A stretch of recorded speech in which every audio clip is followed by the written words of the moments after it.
صلا مجھے کیا ملے گا؟ جناب موسیٰ نے کہا یہ کون سی بڑی بات ہے، یہ تو میں بھی پوچھ کر اللہ سے بتا دیتا۔ یہ کہہ کر جناب موسیٰ ایک پہاڑی پر، ٹیلے پر یا ایک بلندی پر چڑھ گئے اور بابا سے بلند کا پروردگار تیرا یہ بندہ اپنی عبادت کا صلہ پوچھ رہا ہے، بتا میں کیا جواب دوں؟ آواز پر قدرت آئی، موسیٰ میرے اس بندے سے کہہ دو کہ آج نہیں کل بتاؤں گا، آج نہیں کل بتاؤں گا۔ جناب موسیٰ بلندی سے نیچے آ گئے اور اگر کہا بندے خدا اللہ کا جواب آیا ہے کہ وہ آج نہیں، تیری عبادت کا صلہ تجھے کل بتلائے گا۔ اس نے کہا موسیٰ ٹھیک ہے کوئی بات نہیں، جہاں 100 سال سے اللہ کی عبادت کر رہا ایک دن اور انتظار، میں انتظار کر لوں گا۔ اب سنیے، اس عبادت گزار کا معمول یہ تھا کہ ہر روز نماز صبح کے بعد ایک نہر پر جاتا جو وہاں سے قدر قریب تھی، اس پر جا کر غسل کرتا، کپڑے دھوتا، وضو کرتا اور تھوڑا سا پانی اپنے ساتھ دوسرے دن کے لیے لے کر واپس کرتا اور اپنے مسکن پر پہنچ کر، اپنی جگہ پر پہنچ کر اللہ کی عبادت میں مشغول۔ دوسرے روز نماز کی اس کا حسب معمول تھا، ہر روز نہر پر جاتا۔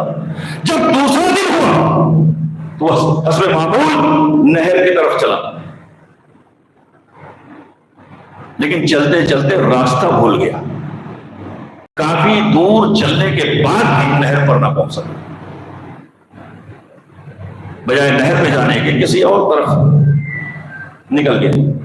کافی دیر تک بھٹکتا رہا، چلتا رہا، لیکن نہر پر نہ پہنچ سکا، حالانکہ آخر میں تھک ہار کر ایک پتھر کی چٹان پر بیٹھ گئے۔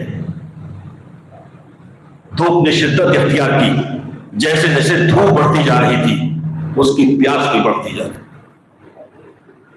پیاس انتہا کو پہنچ گئی۔ اب صحرا میں پانی کہاں، فریاد بھی کرے تو کس سے کرے؟ چٹان پر بیٹھ کر اپنی موت کا انتظار کر رہا۔ کتنے میں بہت دور سے کوئی اللہ کا بندہ آتا ہوا دکھائی دیا، قریب پہنچا،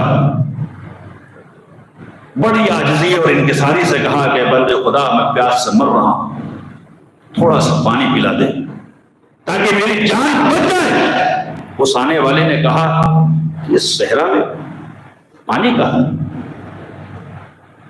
اور اگر تھوڑا بہت میرے پاس پانی ہے اور وہ میں تجھے پلا دوں گا اور اس صحرا میں میرا کیا ہو؟ وہ رونے لگا، چلانے لگا، تھوڑا سا پانی پلا دے میری جان بچ جائے۔ جب رونے لگا تو بندہ اس کے قریب گیا اور کہا کہ ٹھیک ہے میں تجھے تھوڑا پانی دینے کے لیے تیار ہوں، لیکن ایک شرط ہے۔ کہا کیا شرط ہے؟ کہا تو اس کے عوض مجھے کیا دے گا، بطور قیمت کیا ادا کرے گا؟ اس نے کہا میں ایک نمازی 100 سال سے پہاڑ کے اس دامن میں عبادت کر رہا ہوں، عبادت کے سوا میرے پاس کچھ نہیں، میں تجھ کو کیا دے سکتا ہوں؟ اس نے کہا اپنی آدھی عبادت مجھے دے دو، میں آدھا گلاس پانی تمہیں دیتا ہوں۔ اس نے کہا ٹھیک ہے۔ آدھے گلاس کے وقت اس عبادت گزار نے اپنی آدھی عبادت اس بندے کو دے دی۔ پانی پینے کے بعد پیاس نہیں بجھی، پھر بھی پانی مانگا، کہا آدھا گلاس اور دیتا ہوں، اپنی زندگی کی بچی ہوئی آدھی عبادت وہ بھی مجھے دے دو۔ عبادت گزار نے سوچا کہ زندگی رہی تو پھر نماز پڑھ لیں گے، پھر اللہ کی عبادت کر لیں گے، یہ سوچ کر اس نے آدھے گلاس پانی کے عوض اپنی بچی ہوئی آدھی نماز، آدھی عبادت اور بھی دے دی۔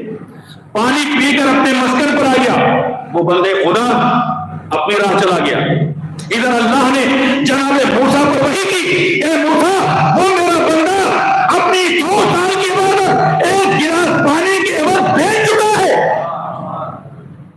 ایک گلاس پانی کے عوض اپنی 100 سال کی عبادت بیچ چکا ہے۔